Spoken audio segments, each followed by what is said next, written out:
VTR presenta. Este es un programa de VTR.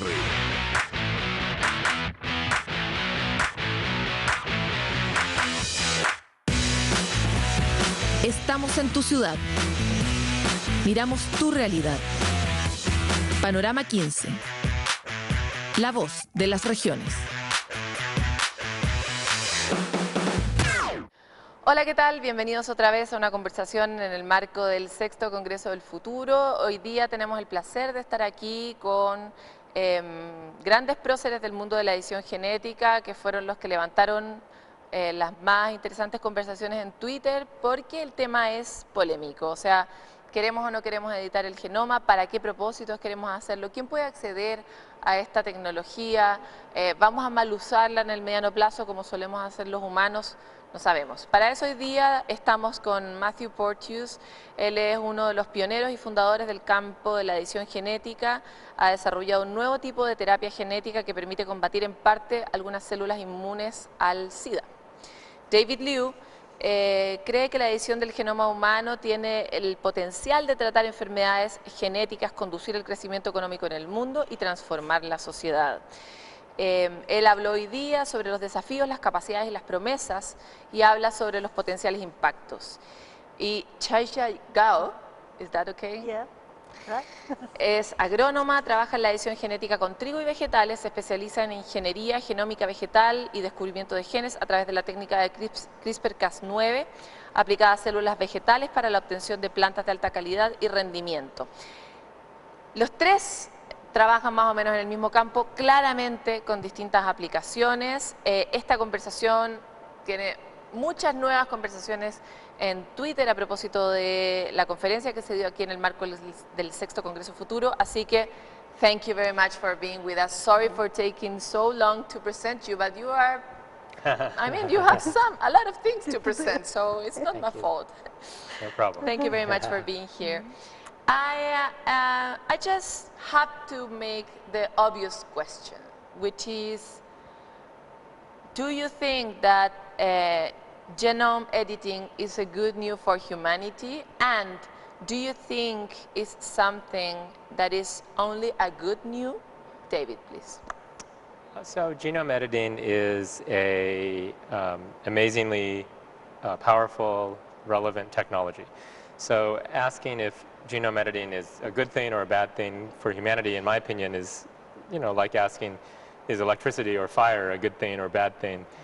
It can cause some problems if it's misused. It has an enormous potential, though, to benefit societies. And, you know, I think the potential benefits are so substantial that it would be unethical to not try to develop it in ways that can improve the human condition, to make better food so we can feed our planet better, to make medicines to address diseases that we have currently no cure to address, and many other applications, to accelerate scientific research, to make new materials. So all of these fields have the potential to be advanced strongly by this technology. Can we stop here and then go to the dark side of the moon? Sure, if you wish. With that? Yes. Shaisha. Yeah. Okay, my turn. So I think I agree mostly.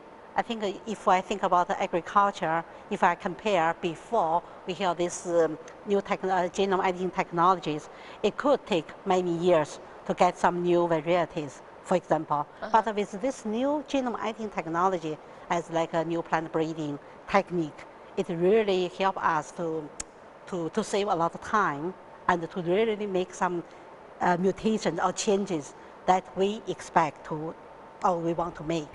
So in this way, I think it's really, really good. And it's really good for breeders, for agriculture. Yeah. Matt? So the other thing to build on what David said is that genome editing isn't something that's come out of the blue. Genetic modification has been around for 40 years now, and a Nobel Prize was given for the ability to manipulate DNA strands. and we've been genetically manipulating plants. We are doing gene therapy, which is the genetic manipulation of human cells for therapy. We're doing genetic manipulation and genetic modifications in the laboratory for research purposes. What genome editing is the next generation in genomic modification, because it gives us a degree of precision that we've never had. And so all the applications that were considered using old ways of doing genetic modification can now just be done that much better with genome editing. But if we're that much better at it, then going to the dark side, let's go to does the it dark side. slip then into applications that people have discussed in science fiction novels for hundreds of years? Do we now have a technology that allows us to actually do that?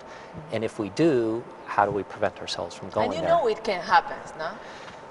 Well, I think some of the things that we read about, and go to them, some of the things that we read about are a little bit outlandish. They're designed to get headlines, they're designed to provoke. David's talk this morning made that point, where he took a cover where they were proposing, we'd engineer all these traits in a baby.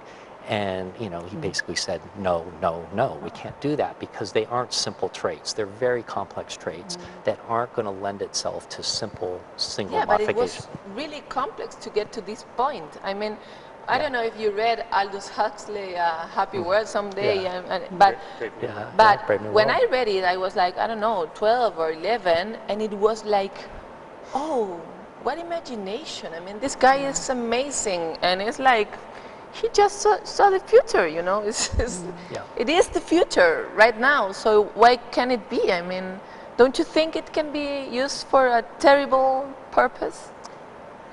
So there's a variety of purposes that I think one might be concerned about with genome editing. Tell me what the most. Well, so there are ones that raise concerns about what it is to be human. Those are the ones that Matt has already talked about. And there, I think the point is that because most of the traits that define us as humans, our intelligence, our empathy, our Emotions. athletic ability, for better or for worse, depending on who you're comparing with in the animal kingdom, our emotional state, those are not traits, those are not characteristics that are determined by a small number of genes. They are determined by A lot of thousands of genes, together with the environment, together with your parents, together with whether you had yogurt over the past year or not, and many other factors. And therefore, it's not genome editing that is going to change that aspect of humanity. I think it's very unlikely. So that's sort of the what is it to be human bin. Then there's another set of bins, which occasionally we're asked about, which is, can genome editing be used as a weapon? Could genome editing accidentally be used to wipe out, some species of creature or to fundamentally damage humanity? There, I think it's Can we build superhumans because of genome editing? That's Like yeah. X-Men future superhuman people. That's not in the foreseeable future currently, at least. Okay. Because of the fact that these traits are not simply one gene that needs to be edited. And also, even if you determine that a trait that you wish to introduce into a human being is related to a certain number of genes, you still have to have the knowledge of what changes to make. And that knowledge is very hard to come by. Even with modern DNA genetics analysis, the knowledge of what changes in DNA cause what changes in an individual is What do you think? is hard. What do you think? Yeah, I agree. It's not so easy. But of course, if we talk about genome editing technology, it's very easy. How to say that? It's relatively easy. So it's good for both good things or bad things. But as David Liu mentioned, if you really want to use that for some weapon or even to design a human being, then that's not easy, because we don't have this kind of basic knowledge to really, And if you want to do damage to people, there are much easier ways of damaging people than using genome. The list of how to do damage or kill somebody, genome editing would be very low on that list. Okay, we're talking about the obvious part. Then we're gonna go to the great parts. Okay. But can I add one thing to what David's saying, which is we don't even know the assumption when you say, could we make a superhuman, is that there aren't trade-offs. And one of the things, you know, let's take, for example, intelligence. Can we make somebody super intelligent? Well, there's lots of different types of intelligence. So somebody who's very good with numbers may be terrible with words or terrible with empathy. And so I think to categorize something as a bin without recognizing that there's trade-offs in human physiology is mistaken. That whenever we enhance, and I don't even want to use that word, whenever we change one thing, it echoes through the rest of the organism and the cell, and so you may lose something else. And we don't even know whether we don't know if this is a zero-sum game or not. It could be that every human is perfect already. It's just they're perfect in their combination of traits they already have. And if you made David 7 feet tall, 300 pounds, so he could play NBA basketball, we wouldn't have the great chemists we have in this world. And we don't know whether there's trade-offs like that. But I'd be much better at basketball. You You'd be much better and richer. You work on a field that may receive a lot of critics and, of course, celebrations, because there's a huge movement of people trying to keep the things just the way they are. I mean, and you work on editing vegetables or plants or plants, yeah. plants. I'm sorry. Yeah. So, how do you face that? What do you think about editing that kind of genes, and why do we need that? And what could you say to someone that really wants the old plants? Okay, well, I think someone mentioned like this genome editing technology is very much like a second or next generation of GMO or transgenic, you know, plants. Yeah, which is also something that people doesn't like in some ways. There's a lot of people moving in that sense. Yeah, but if you think about the genome edited crops or plants, for example, there was nothing changed except the small change you want. So there was no, for most of those products, there will be no transgene in, no foreign DNA is in there. So I think in that way it's more, how to say that, advanced than GMO. But still, I would say GMO is a good thing. It's not bad at all. But with the development of technology, probably we could make things better or more precise. And in the climate change scenario, what do you think is the role of your work? With what? With climate change. Okay, that's tough. You know, I was asked before I came here, what about my land is very, you know, it's so dry, and how to grow those vegetables in the dry land. But again, it's we need to think about the environmental with the climate change. But again, like when we work with human beings, we need to know a lot the functions of genes. So I think that's a basic. We know the genes, then we know probably we can find the way to solve the problem. But many things, we are still working on that. For this basic research, we are not good enough to solve all the problems. Yes, but you are like the first stone. I mean, you are starting something that is going to go to another place. That's what science do, no? Can I add a comment about, I think, this very important issue of the role of genome editing and, in general, genetic modification of plants? People don't modify plants just for the sake of modifying them, just to publish a paper or to try to make themselves rich. But okay. I mean large scale in industry, not in academia. Yeah. The reason that people modify plants is because the world lacks the ability with completely unmodified plants to feed itself. So one can comment that perhaps that's a bad thing and humans should not be so populous. But I think the bottom line is many countries can't feed their citizens without modified crops because those crops greatly increase yield. They allow crops to grow in places that they would not normally be able to grow. They allow crops to be grown and harvested at times of the year that normally they wouldn't be. So one can, and I can respect if somebody takes a very hardline position and says no crops should ever be modified, or I will not eat a modified crop. I can respect that position, but they have to also have a realistic understanding that if that position were adopted by every human on the planet and every government, then we would not be able to feed the human population.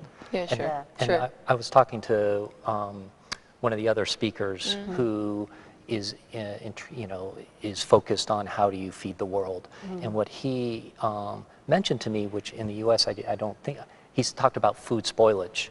And I was thinking about we throw too much of our dinner away. Yes. But what he was talking about Especially is... you, Americans. I know, we're awful.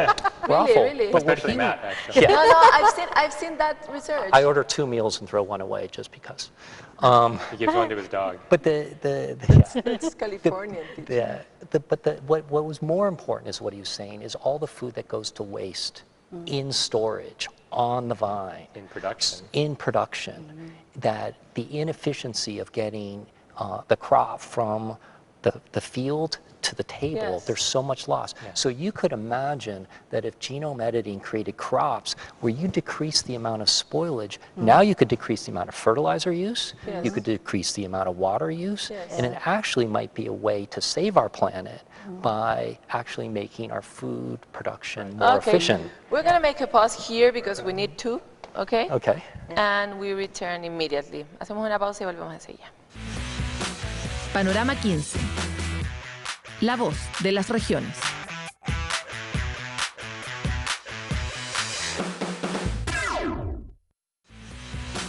Panorama 15. La voz de las regiones.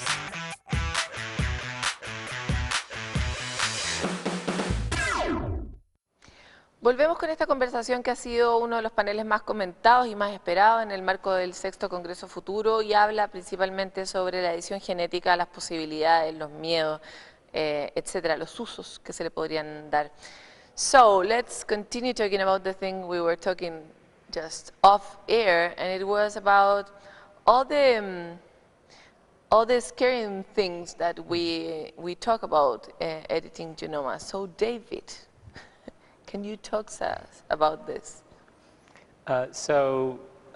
There's one technology, which we were just discussing, that I think most scientists in the field agree is worth very careful, thoughtful regulation and discussion. And that's a special kind of technology related to genome editing called gene drive. A gene drive is it's a machine, in a sense. It's a strategy that uses a molecular machine to override the rules of inheritance. So normally, if you remember from genetics class, if you have 2 parents that each have 1 copy of a gene and they create 4 offspring, then on the average, the offspring has 2 capital A copies, 2 lowercase a copies, and 1 uppercase, 1 lowercase a, 1 uppercase, 1 lowercase a. In other words, there's a 25 to 50 to 25% ratio of how the genes get distributed in the progeny. That's called Mendelian inheritance. Gene drive is a way to override those rules so that even if somebody has only 1 copy of a gene and creates... You can reproduce that more than the other? That 1 copy will override any other copy of that gene and will replace it. So it's a way that a certain type of a gene can quickly run through, expand through a population, sweep through a population. Now, it's important to point out that gene drives were not invented by humans. Nature has examples of gene drives, and our knowledge of gene drives actually come from some natural examples. But that is because of evolution? I mean, nature has... Yes. So, for example, in fruit flies, a gene drive that naturally occurred called the P element swept through virtually all fruit flies.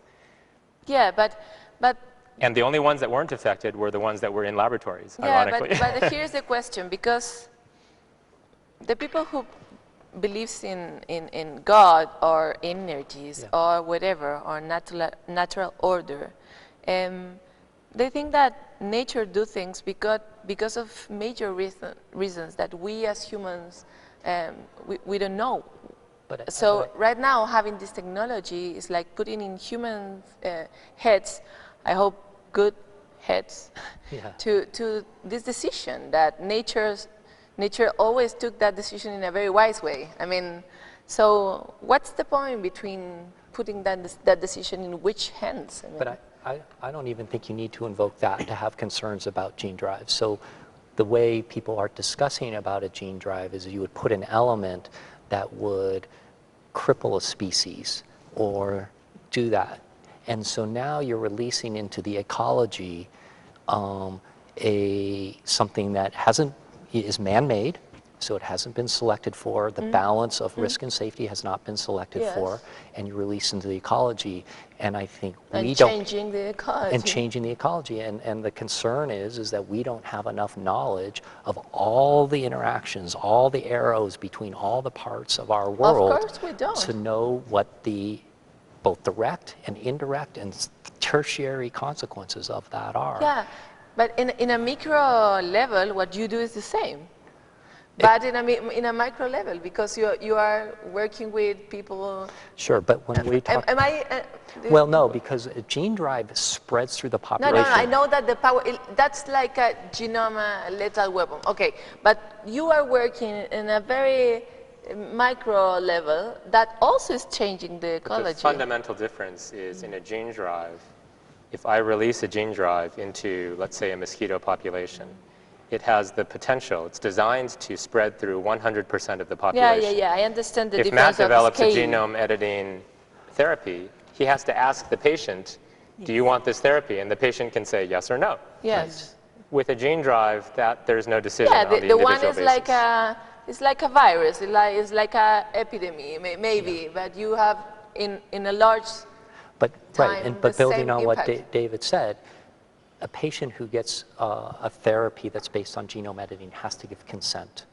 Whereas what we don't want is things to be released into our world in which a population in a small village in Chile had no voice in whether they have to suffer. They have no consent, they gave no permission for that to percolate. Now, one of the requirements for a gene drive to work mathematically is you have to have a rapid reproductive cycle. So a gene drive in a human population is very unlikely because our reproductive cycle is so long. But in mosquitoes, in insects, it's actually quite possible, and it's been done in the laboratory already. Well, all the terrible movies we watch are with some insect in some part of the world. It would just take so long to drive a gene drive through human beings that there would be plenty of opportunities to stop and it would be unlikely to even, I think, be successful. Okay, that's a hope. So you don't sound very hopeful that we can regulate technologies. No. I really, please, come on. I'm just here like with Mick Jagger in some place talking about genes. I mean, I'm so lucky, and all the people that is watching you too. But I need to make all the questions that we have. We are humans, and we are afraid of plenty things, and we know. I mean, we have reasons to be afraid of things because before science have taken terrible decisions, or the people who rules the world. I don't know. It doesn't matter. Finally, your work gets to that point. So they are important questions. But I'm super happy about you and your work, and I really congratulate you. No. But I'm not. Sorry, I didn't mean to sound like that was a bad thing. No. But I think having a skepticism about how technology will reverberate through the world is important. But that doesn't mean you have a discussion like we're having, not a yes or no. Yes. It's wait a second, think through this. What does it mean? Have we thought through? Not just having scientists think about it, but having all the people at this conference think about it and more think about it. Right. The only way we really lose is if people make unilateral decisions that are uninformed. If policymakers, or scientists for that matter, make decisions that, that really haven't considered some really important factors. So this is why I think we share a common passion for educating, including you, educating as many people as possible about the science. Chaisha, you told like this, like you need to talk to people about all the ideas they have about this editing. What's the typical thing or the most common sentence you gave to people to explain? Or I was asked quite often about what's if genome edited products are GMO or not, and if they are safe or not. So I think that's very common questions I was asked. And in general, that question you answer in a good way, like, are they safe? Yeah, and they are safe, of course. we will see that. And then I was also often asked about how to regulate those genome edited products, because if we follow exact as transgenic plants, then it will cost a lot for this regulation, and then it will also take some years. So then for part of some of the genome edited products, probably you don't need to go through all this expensive regulation, because if you focus on the product or end product of made by genome editing technology, then if there was no foreign DNAs or no foreign transgenes inside the genome, so then it should be. You have a point, because there is this word. We know right now that life is something we don't really know. We don't really manage it. But we also know that there is a lot of inequity. I mean, we live in a world that is totally separated for people who has opportunities and who hasn't, or knowledge, or education, or food, or long lives. So what do you think is the purpose of your work, and how do you work to take those technologies or knowledge to all the people, and not just the people who has benefits, I mean, for you? Yeah, I think it's like, if you think about plant breeding, you use technology, you use a lot of mutants, and those mutants were made by, for example, nature, or it can be also made by some X-ray or some chemical. Those mutants, actually, we use that because it's so important for plant breeding. But then if you think about that, together with the mutant we made through genome editing technology, they are no difference at all. And by any molecular technique or method, you couldn't distinguish those two, or the difference between those two mutants. If people believe the mutant we got from nature or from physical treatment, if they think they are safe, so why not this one? They should be also safe. So what you're saying is that if a version of a gene in a plant came from natural processes versus the same version was generated through genome editing, you don't see that those are different. There's no difference. As long as the DNA sequence is the same. As long as the DNA sequence is the same. And I think using this technology, also the good thing is, like, we can also mimic this mutation from nature. Yep. And it's so fast. You make exact mutant you got from nature, and you made that exactly at the elite varieties you want to make. So it saves so many years, then you get this product already. Because otherwise people normally just use breeding. To get the same outcome, it just takes thousands of generations to do that. Exactly. At least 6 to 8 generations. And you saved all these generations. You make it in 1 or 2 generations. So you are sharing knowledge with all the planet, because what you do is what nature do in different generations. Well, I think there is an aspect of modern genome editing that is the ultimate democratization of the technology. Because what makes CRISPR-Cas9 and the technologies that preceded it so popular is that it's easier and cheaper and faster. Yeah, exactly. And therefore, countries and laboratories that never before could realistically access those technologies. Yes, we have talked about this, like the bridges between Latin American science and European or American science is big, because we don't have enough resources. So a great way to lower that barrier, to make it so that a large fraction, as large as possible, fraction of humanity can contribute to these discoveries, can contribute and shape the way that the science goes, is to make it easier for people to use. If there was a great new technology that was very powerful, but it required $1 billion piece of equipment, nobody would do it.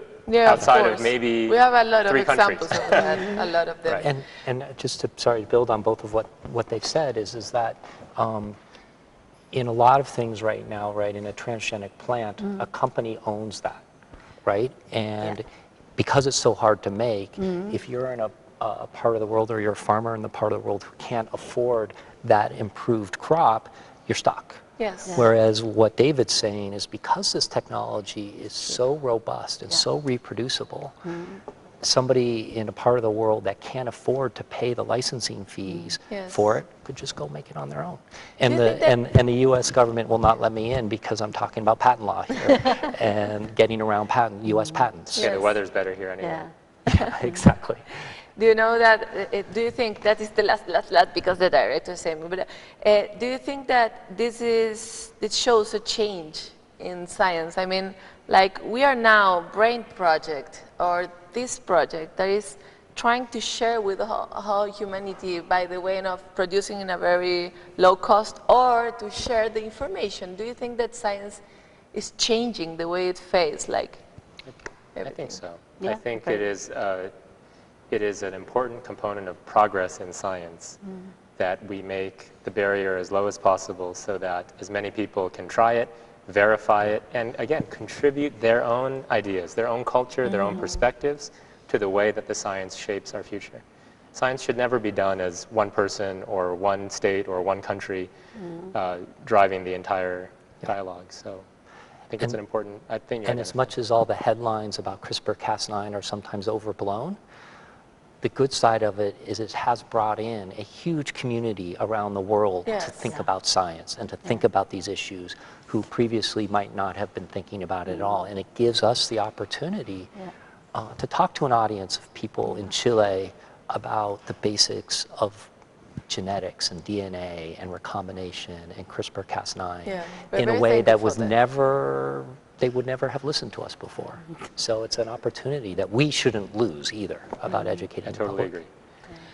Thank you very much for being with us. We've finished our show, but it is so important to have these conversations. I hope to have you here again to the next Congress. Thank you. Okay, All right, thank thank you. Thank you. It's a pleasure. Hasta aquí llegamos. Se habrá dado cuenta que es un tema importante y lo vamos a seguir comentando en el mediano plazo. Estamos tratando de instalar conversaciones, de despejar dudas, porque cuando uno pasa de la duda y supera el miedo, puede empezar a conectarse con las oportunidades. Nos vemos en una próxima entrevista. VTR presentó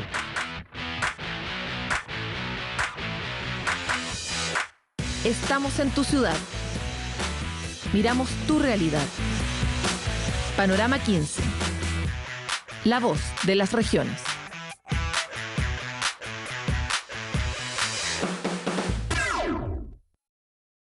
Esta fue una presentación de VTR.